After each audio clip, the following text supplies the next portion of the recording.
Hey, we got a bunch of mailbag questions the next couple days, all answered 100% correctly, or, and this is important, your money back.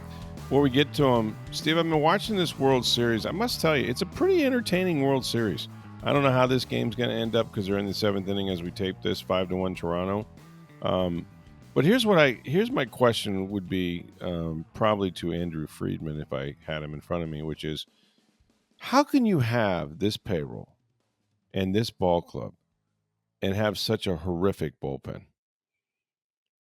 It is amazing, bad. isn't it? They're bad. They pitch around them, but they're bad. Yeah, as much good starting pitching as they have, and amassed, and so many good position players, but yeah, the bullpen has been a struggle for them. And Blake Snell once again is not going to win this game for sure. Probably going to lose it. Yeah, suddenly I don't feel so bad about Kevin Cash going out and getting them because I think he would have lost the game anyway. History has proven this now, hasn't it? Well, they lost it. They lost it regardless, so True. I'm just saying, history has proven Blake Snell can't win in the World Series. It doesn't matter. I mean, Kevin Cash to me is off the hook. Might have been the best game he ever pitched in the World Series, but that aside, he cannot win in the World Series, so it didn't matter. But yeah, man, it's just well, and Snell in this game gave up 2 home runs back to back to start first 2 hitters. Right? First time ever in World Series. Well, you do want to be remembered for your World Series performances, so he will be. Say, I don't care what you call me, just remember me. I mean, That's right. There you go. Just call me. Yeah. Wow. Well, it would be a good thing for baseball, and it's not like Toronto is a small market team. They spend quite a bit of money too, do they not? No, they do. They do. Yeah. Definitely, not as much as the Dodgers, but I mean. Well, I don't know. Outside the Mets, I'm not sure anybody spends more than the Dodgers. True. Not even the Yankees come close to those two. So I don't have a rooting interest, but I kind of favor Toronto. I kind of think that'd be kind of cool to see them win it, but still a long way to go. Obviously, the series would go back to Toronto, and they'd have to win 1 out of 2. If the Blue Jays win the World Series, the last time Canada won the World Series was 93. Wow. Yeah. It was also the last time that the Canada won a Stanley Cup. So does that mean the Stanley Cup winner is going to come from Canada this season? I think absolutely. We're back to the future, baby. It's going to happen. I don't know which Canadian team it'll be. Well, there's 7 of them, so take your pick. Well, who's the best one, I guess? I don't know. You could say Edmonton. You could say, Toronto's up there. Ottawa's decent. Montreal's leading the division right now. Winnipeg's good. I'd go Calgary's with Edmonton, okay. Which one am I missing? I'm missing one of them. Oh, Vancouver. They're not going to win it, but. Yeah, maybe Edmonton. Edmonton, Winnipeg. Edmonton made the final the last 2 years. Winnipeg, won the President's Trophy last year. Yeah, they got off. They were like 11-0 or something like that last year to start the season. Yep, it was crazy. So, or the Lightning could just win it, and we don't have to worry about that. That wouldn't suck. That wouldn't suck at all for us in sports in Tampa. Yeah, well, the Lightning going for 4 in a row tonight. They'll honor Nikita Kucherov for 1,000 points before the game. So that'd be cool. Big ceremony there tonight at the Benchmark International Arena. Now, do you get a gold? Do you get like a silver stick? What do you get when you? I believe it's a gold stick for 1,000. Gold stick, okay. I believe so. Yeah, that would be neat. I wonder who will present it to him. So the reason it was not given out Sunday, he set the record on, or hit the milestone on Saturday, right? But because of it being a weekend Saturday, back to back, 5:00 start Sunday, there wasn't time to engrave the stick. Oh, come on. It's engraved with the name and the opponent and the score and the everything about that is on. Yeah, you should have treated it like a Stanley Cup. They sit there and engrave it during the game. Let's go. No, the Stanley Cup's engraved afterwards. It's done. That's true. They party with it without your names names on it. Yeah, they party without your names on it. That goes on weeks later. Oh, okay. So yeah, it's not on there that night when you win the cup. What's the cup I watched them engrave? Is it one of the golfing, maybe the Wanamaker or one of those? Do they do it right on site there or whatever? Yeah, somebody does it on site because they always have they go to the clubhouse. Okay. And well, the hard part about that is it's not like the team has this, so you don't know when you're going to set this record. A golf tournament, it's going to end Sunday. Yeah, that's true. 6:00 or whatever. Yeah, so it's a little easier in that regard. But yeah, so the ceremony will be tonight at Benchmark International Arena before the game against the Stars, and then the Lightning will have a 3-game road trip next week. A tough one: Utah, Colorado, and Vegas. The westward ho swing. Yes, that'll be good. That'll be a really good one. Yep. Well, and some Bucs won some Player of the Week honors, correct? Yeah, they had a couple guys, and no surprise, right? Anthony Nelson, who filled up almost the entire stat sheet. I mean, still remarkable for him to have this performance, and he's kind of done this when he's gotten his opportunities, which has been few and far between. They did re-sign him as a free agent, but not to a max deal or anything. But when he plays, if you just look at the number of plays versus his production, it's always really, really high. And and that might be one of those analytical things, right? Where, he got premier looks as a pass rusher, like he was only in there on third down and, only in there in certain situations. It was like that with the Rays for years. They'd have, you know, a left-handed hitting third baseman or something like that, not Longoria, but whoever, and that they'd be like, yeah, but you don't play him against righties, or a right-handed and you don't play him against lefties. It's like, well, yeah, the reason we don't do that is because he really wears out the lefties, but he's not any good against right-handed. And who knows if that's the same case. But man, to go in there and to, when Hassan Reddick has played the entire season as a starter, and to replace him as a starter, and in one game produce more than Hassan Reddick has so far, is a little over the top. Now you wonder, okay, if Reddick's playing against that bad team, maybe he goes even further. But I mean, man, to have a cause a fumble on your first big play, and have a sack, and then have the pick six interception, tip the ball to yourself, and then have another sack. So, 2 sacks, forced fumble, pick six. I mean, that's a season for a lot of guys, and he did it in one game. So yeah, he was the player of the week. And then Chase McLaughlin, who hit just 3 50-yard plus field goals, giving him 8 of 8 for the season and 50 plus. He won the NFC Special Teams Player of the Week. So, what the hell happened to the offense? They could have had a clean sweep. I wonder how many teams have had a sweep. Oh, it's hard to get 2 out of 3. I wonder if anybody's gotten 3 out of 3. Probably has, but couldn't tell you who it was. Yeah. But yeah, big day for Anthony, and well deserved. And I would think now, even if Reddick were to come back, I think I'd say, hey, maybe we should play him more than 30% of the defensive snaps. What do you say, guys? Want to bump it up to about 40, 45? I mean, geez, man. Get him in the game. The guy absolutely can make plays, and he's a smart player. I think he does a lot of it, as Bowles says, sort of with understanding what teams are trying to do. You rarely ever see him beat on a bootleg. He will set the edge. He will stay home. He will read the quarterback, and that's what he did on the the touchdown. Was he didn't take the cheese. He kind of stood there and then got his hand up at the right time, tipped it to himself, and just made a really athletic play. So, man, what a career highlight that was. It was shocking. Like, I was in the stadium and I just went, oh wow, because up to that point they'd been struggling on offense. They were 3 and out, had not done anything really to speak of, and then you get a play like that, and the defensive touchdown, of course, anybody scores one of those, their chances of winning go way up percentage-wise. So you felt pretty good right there. But yeah, just a great play. So we got some mailbag questions to get to here in just a moment. First, folks, get on down to Breitling Boutique. That's an International Plaza Mall.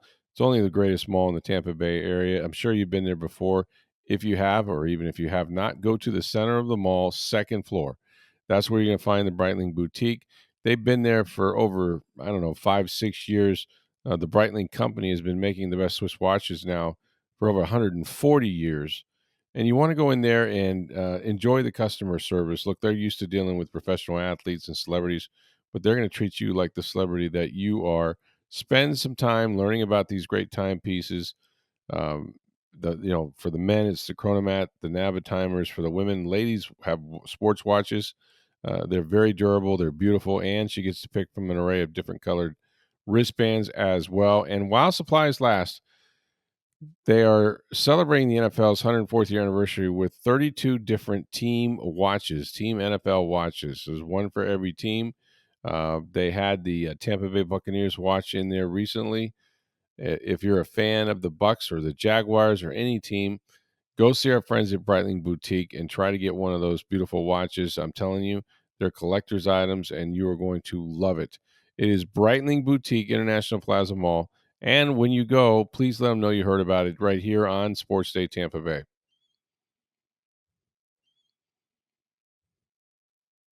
All right, we got some mailbag questions, man. I'm ready to get started. All right, we'll start with Mark in Chicago, who says, after the win against the Saints, Coach Todd Bowles gave the team the full week off for the bye week. I'm assuming they come back either Tuesday or Wednesday next week. If a player is injured, does he typically stay at the facility during the bye week for rehabilitation? Is it mandatory depending on the injury? I'm assuming these bye weeks are planned out in advance for vacations, etc., with family. Yeah, well, what their schedule is going to be, he did give them the week off, and that's not always the case. Sometimes certain teams, certain coaches that I've covered have not wanted guys to have more than 3 days because they really didn't want them leaving town. They wanted to discourage like some trip to, Hawaii or something. But in this case, the Odell Beckham boat trip and things like that. Exactly. Yeah. Yeah. The one that wrecked the Giants season. Exactly. They discouraged that, even though I'm quite convinced that, Baker and Baker Mayfield and his offensive line would have no trouble popping up in the Bahamas this past week, but we'll see where they went. And that's always just kind of been the theory, like, hey, let's not give them too much time. Let's get them back in the building. But they're so beat up, and there was so many injuries, and even the guys playing that were playing hurt. And then mentally, it's quite a drain when you've been going at it really since last March in terms of the off-season workout program, then into OTAs and such. So he gave them the entire week off, and they're coming back on Monday.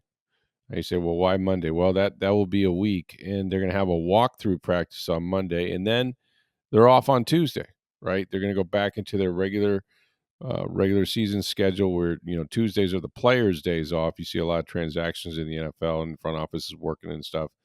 But then they'll restart their actual most work comes starting Wednesday, Thursday, Friday, walkthrough on Saturday. And then if you're playing on the road, you fly.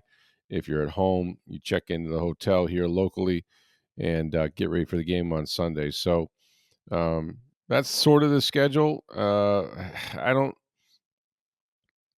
think you have to trust these guys that they're not going to get in trouble. It's always a risk when you're talking about 22-year-old, and up type players. But they've been very fortunate. They've had a lot of good guys, and no one, knock on wood, I say this, and then, somebody will call me and say some guys on the police blotter, but they have character guys that love football, and they're not going to jeopardize their teammates. And they get that speech, right? Don't be that guy. Don't you be that guy.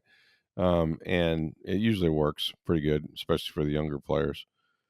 So far, so good. You kind of hold your breath and hope that there's not something that pops up at any minute. But I think, from all that I've heard, it's a pretty mature team, and they're going to take care of each other.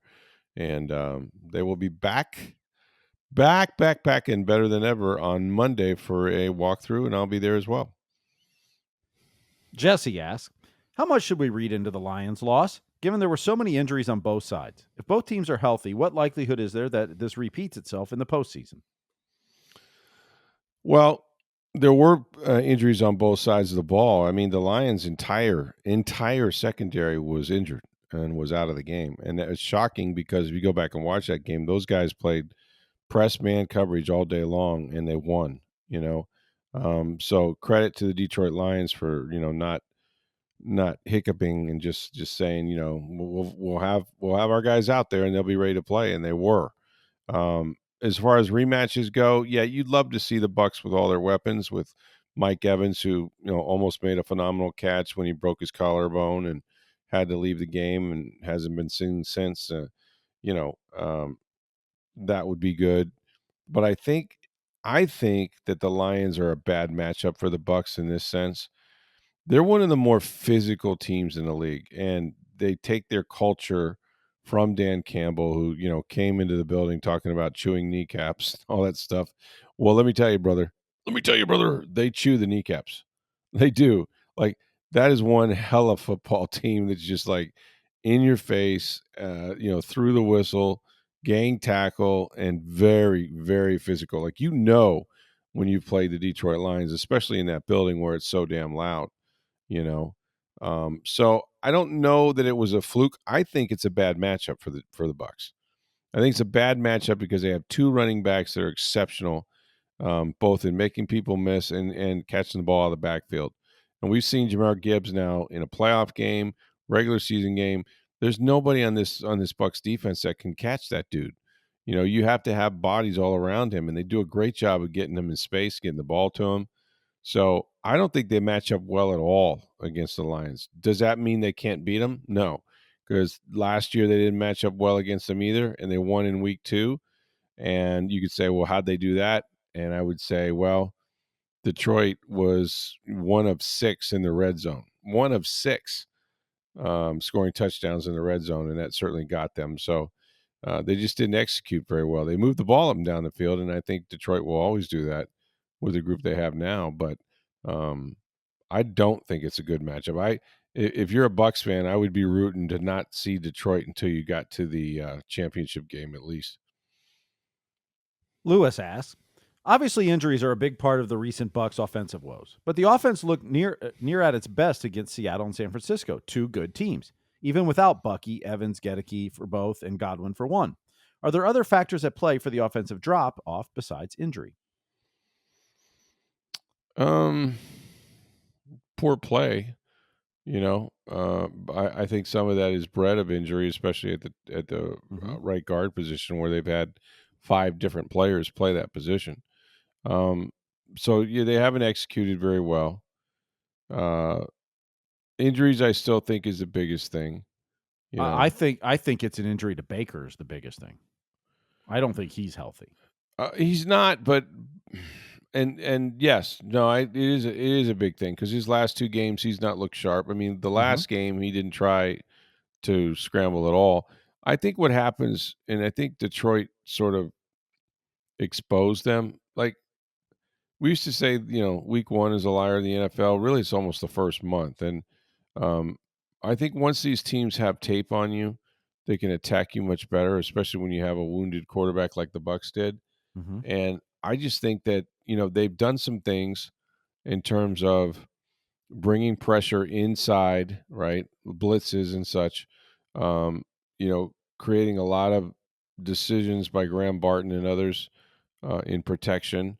And then, when they've gotten them off schedule and the Bucs have not had good first down production, when you get to third down, man, they're bringing the house.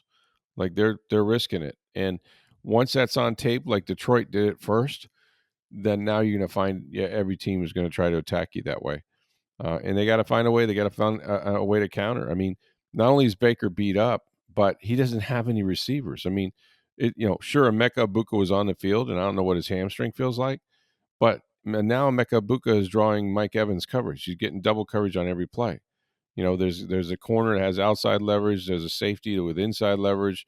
Playing cloud cover. They're like, they are following him with a guy over the top anywhere he goes, and it's going to take a lot of timing and a lot of protection and everything to be just right, for Baker to hook up to him. And then after that, you're playing with guys that began the season, that were inactive, that couldn't get a helmet, and so your wide receiver core is just so depleted right now. You can't afford to lose anybody. So I think injuries clearly is the story of this first part of the season, and to be 6-2 shows incredible resiliency. And I would agree with you that I think Baker's a little skittish right now. He's not being able to step into throws. He's not being able to get outside the pocket and extend it, and he doesn't have the mobility and oblique. Like I'm still trying to wrap my head around, like how does a quarterback play if he's got oblique injury? Like you're constantly twisting when you throw. It's just, it can't be pleasant for him, but that's been the story. Injuries, if you said one thing, for them to be 6-2, no matter what you think of who they lost to and what the future looks like, it's incredible that they're 6-2 with the number of injuries they've had. Just unbelievable. All right, Tampa Bay sports fan wrote, says, love your thoughts on the need for a wide receiver. Didn't think of it that way. Gabe Davis is on the Bills practice squad and available. 6'2", 225, and only 26 years old. Worth a shot, in my opinion. Could be a spot X receiver and kick Egbuka into the slot. Yeah, I don't dislike it. I mean, Gabe Davis, University of Central Florida, played for the Buffalo Bills, I believe, for a while. Yep.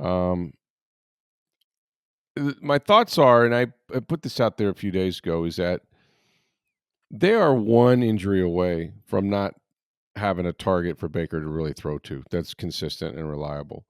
You can say, well, they had Mike and Chris out and Cade Otton caught all these passes. But yeah, let me assure you, the opposing defenses are happy for Cade Otton to catch as many passes as he wants to, because he's not a game breaker. He's not a threat to take the ball and be like Rob Gronkowski and put it in the end zone. Very good player. Don't get me wrong. Love Cade. Go Team Cade. But just not the explosiveness that you're going to get or need to get from your outside receivers. So I just believe that as good as Tez Johnson has been, or Cameron Johnson has been, or Ryan Miller at times, it's not enough. It's not enough because, you're not going to have Mike Evans. He's not coming over that hill with the cavalry until you get almost to the playoffs, if at all. And Godwin, we don't know, can be Godwin again. And so basically it's kind of all on Emeka's shoulders, who's still trying to figure it out as the number one receiver. Um, I I just think it makes a lot of sense. If you can find a guy that's been in the league, that has production when he plays, that's a good guy that can fit inside this locker room. I mean, so what if you give up a fifth, or they give you a sixth round pick back? Like, I just would cover myself, and they could say, well, we know better because we know Chris is going to be back and he's going to be fine. And we know Jalen McMillan's going to be back soon and he's going to be fine. Like, I get it, but you better have some real assurances just to go through this whole thing and go, now we're good at receiver. We'll be fine, because I don't think they are fine. And I watched the games, and there's a reason why Emeka struggled to catch passes the other day. They're gonna roll coverage to him. It's really a different deal. And Mike Evans has learned how to deal with that, and he's learned how to move in and out of it, and um, you know, win against man coverage. We just haven't seen that yet. Well, Jeff kind of takes the opposite side. He says, let's be careful with all this trade talk. Let's remember the Bucs are 6-2 because we have depth at positions. We would not have that depth without drafting. When you give up draft picks, you also give up depth at key positions. Food for thought. Yeah, but I mean, I'm talking about not first rounders or second rounders or a third rounder or even necessarily a fourth. But, if you gave up a fifth round pick to get a player that's going to help you win today, I think that's more than worth it. If you're in a window to win a Super Bowl, yes. Yeah. And I think they are. I mean, they're 6-2. They've only been 6-2 a few times in franchise history. So, if you can get over the hump and go on a roll and be the number one seed, what that would mean to your franchise, having a bye week, hosting a game, if you win it, you host a championship. Like, that's the position you want to be in, So, I don't know. I mean, I get that they have depth because of their draft picks, and there's no question that Jason Light is one of the more, when it comes to the draft, one of the more risk averse guys. I mean, he's gotten a lot of players in the draft, but he's also traded around in the draft too. And he's done these things before. He did them for Tom Brady. You give up a draft pick for Gronkowski. There were some players that they had to give up compensation for, and it wasn't during the trade deadline, but they did it. I just don't know that you're going to have a better look at this than you do maybe this year, because, and it's just like the guy wrote, they managed to be 6-2 with all these injuries. Well, that's the headline. It's like, okay, so if your team's that good now with all these injuries, what would they be if you gave them a little bit of help, at some key positions? And that's kind of what I'm looking at. But that's why I'm on this side of the computer, and Jason Light's the GM. It's like I can second guess and third guess and first guess with the rest of them. But I don't have the salary cap figures. I don't talk to the agents, and I really, truly don't know who's available. All right, from Allie in the UK. Why does Todd Bowles never get close to winning Coach of the Year? He's currently tied for 13th at plus 5,000 in odds in this year's race, despite leading with his injury-riddled team towards a 5th division title in a row. Thank you. Yeah, I think the thing is you have to win, and not just win, but hopefully win big. And I don't know exactly when the voting is up and when they close the polls and all that. But I think playoff success is more important than regular season success. I do believe he's deserving. I don't know what year that would be in. Like the transition from Brady to where they're at now. With Baker has been huge. So he's obviously doing some coaching, and the younger guys are contributing right away. They're all playing. They're all playing better than some of the veterans they got rid of were. So I still think you have to win. And when I say win, not just like win your division, although he'll do that like 4 times, and they've done it 5 times already in franchise history. But I think you have to, be the absolute reason that your team wins. And I think he deserves recognition, and that kind of recognition for Coach of the Year. He should be at least a candidate. But there's just so many good stories in the NFL and teams that you know what about the Indianapolis Colts? What about Shane Steichen? What about some of the guys that have leapt out there and have the best record in football?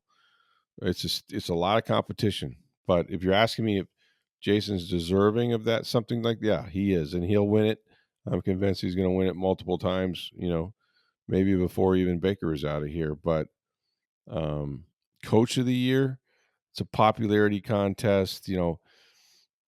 They got to see you on TV. They got to see you in the postseason. Right now, you don't know much about Todd Bowles other than he's very stoic and looks a lot like Tony Dungy with his arms folded on the sideline. And for people that don't know him, they think, wow, what an uninspiring leader. But when you do know him, you know that every word he says has meaning behind it. And, so I think he's deserving. I don't think he's going to win, at least not this year. But injuries should be considered. Now, I would do this. I'd consider Jason Light, I think, is overdue for winning GM of the year.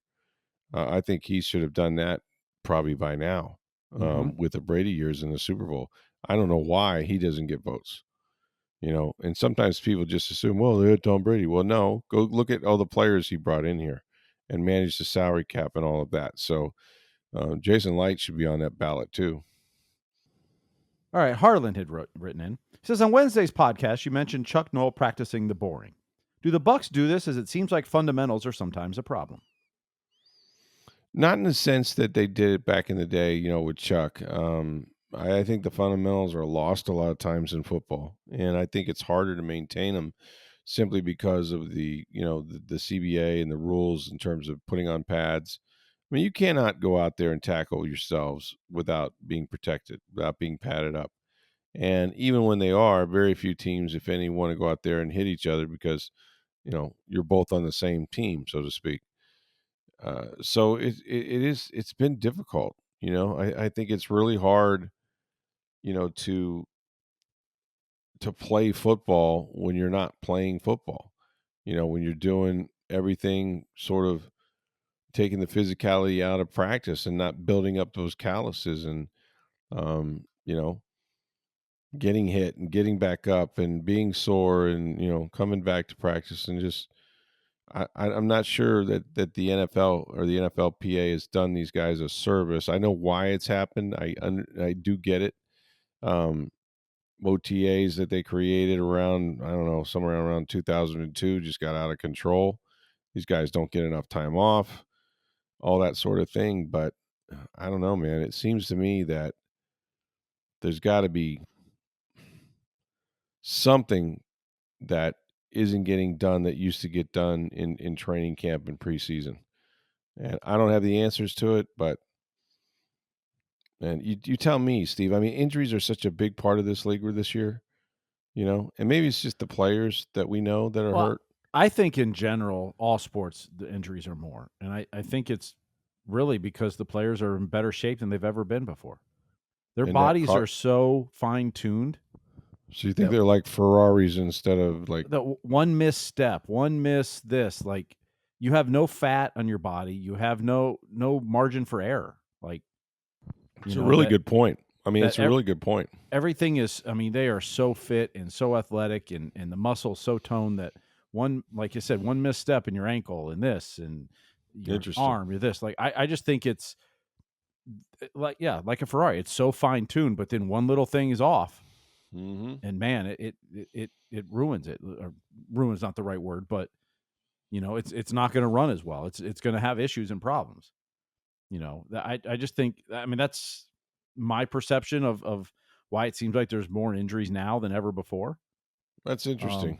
The body's probably not meant to be at 4% body fat and doing and running as fast as ever and jumping higher and being bigger and stronger and than they've ever been. I mean, the games are also so much more, everything is so much faster, which means the collisions are more and faster and harder. And, like, I just think the athletes have gotten so good that it just, any little thing can throw it off. It's a great take. I don't know that I disagree with you. I mean, these guys are incredibly fit and they work out year round, and that's why, it's not like the old days when they had to come in and get themselves into shape. And I also think guys are so specialized in things too. Right. To where you work on one set of muscles and one set of movements, and you're not, I mean, they're tremendous athletes and fit, but they're not playing 2-3 sports and, in high school maybe, but as they get to the pro level, like it's, everything is geared to do one thing really, really well, whatever your job, role, position is. Yeah. Well, it's harder and harder if you're in high school to play 2 sports, man. They do not make it easy. And I still think the best athletes in the NFL are the ones that did just that. But you have to choose now, and you'll find this out. You know this because you coach Little League Baseball or whatever, or AAU, and it's like those kids are asked to choose, and then you're doing the same thing over and over again, and you end up with the overuse injuries, especially on guys that are growing and stuff like that. Not only that, but when you're having to choose at 10, 11, 12 years old, and then go practice 4 or 5 days a week for all year long, burn out, man. Like if nothing else, mentally, absolutely, like, it's a good break for kids to play other sports because you do different things and different skill sets, and like I just like, if the kid absolutely loves it and wants to go play it 5 days a week, fine. But most aren't ready for that yet at that age. Like, why do we have to do that at that age? Like, it's the worst thing we do. Yeah. Yep. As a society, it's become such big business now, the youth sports. And, my kids are in it. I mean, my son plays travel baseball. Luckily, we found a team in that's, not crazy about it. And we only do, tournament every other weekend. And, we won't pitch guys more than 60, 70 pitches. And we only practice 2 days a week. It's not, we found a team we like that's reasonable with it. Like, families first and schools first. And that's hard to find. That's rare. Yeah. But there are some teams out there, it's just crazy what they do. Yeah, I mean, and we had Little League coaches, and, the Little League is not AAU ball, but a lot of the AAU players would play in it, and it was sort of like a recruiting ground for AAU. Yep. You go out there, and the AAU coach would coach Little League and say, you know what, you're a pretty good player. You should come out for my AAU team. I think Johnny, if he got an hour of batting practice with me, I'll have Johnny good enough to play on our AAU team by the time he's 10. The parents is like, oh, so that's cool. Yeah. When do we start? Okay, you start Tuesday, and it's $90 a session. They've got people paying $100 to somebody throw batting practice. And they're 10 years old, 8 years old, 9 years old. It's just like, what are we doing, So it does tend to get out. I get my soapbox about youth sports. But it's a great take. Like, maybe it's just that they're too specialized. Maybe they're in too much good shape, and things are twanging all over the place because they're, there's not much room for error. We need more fat guys. We need more out of shape guys. A little bit of grease. We need some more John Crux. We need bad diets. Like that, You need a little bit of grease in there. When was he ever hurt? I don't know. Never. Absolutely never. Those greasy guys don't get hurt. Come on. Yeah. All right, great mailbag questions. Guess what? We got even more tomorrow on the Sports Day Tampa Bay show. Make sure you get here for that. Tonight, It's your Tampa Bay Lightning against the Dallas Stars. That'll be a great one to watch. Yep. Cooch being honored before the game. So if you're coming to the game, get to your seats there early. Yeah. Yes. So you and Paul Porter can go, Coo Giraffe. It's going to be great. Always fun. But big milestone. 1,000, man. That's a lot. That's a lot. He's the second Lightning player to do. So, of course, the fastest. He did a lot faster than Stamkos. He's the fourth fastest player born outside North America to reach 1,000 points. Wow. Yeah, I mean, it's when you look at the numbers with him, it's just crazy. And yet he has half as many points as we do podcasts. Yeah, so that's true. Well, and not only that, but if you look at his first 3 seasons, which was really kind of like 2.5 in the NHL, he did not score a lot. He did not have a lot of points. His numbers were well below a point per game. Really? It was like, because as he was hitting some numbers, like we were looking in Lightning history, the fastest to get to like 200 goals or whatever it was with him. And it was like he wasn't in the list. And we're like, that's got to be a mistake. And you go back in his first couple seasons, he wasn't the point machine he is today. Interesting. Like, the last 6, 7, 8 years, he's been phenomenal. But it wasn't all the first couple of years, he wasn't producing anywhere near that pace. So he's played catch up to everybody. And, he's won the scoring title the last 2 years. He's won it 3 times in the NHL as far as points. So pretty sure I heard you say 6, 7, but that's for another time. Anyway, that's what the kids would say. 6, 7. That's what all the kids would say. 6, 7. 41. That's right. Go on out there, folks. See our friends at Breitling Boutique International Plaza Mall. Please check out the beautiful Chronomat watches and Navatimers and women's watches for your wife, your girlfriend, sports watches. They're gorgeous, as well as the NFL team watches. 32 teams, 32 team watches while supplies last.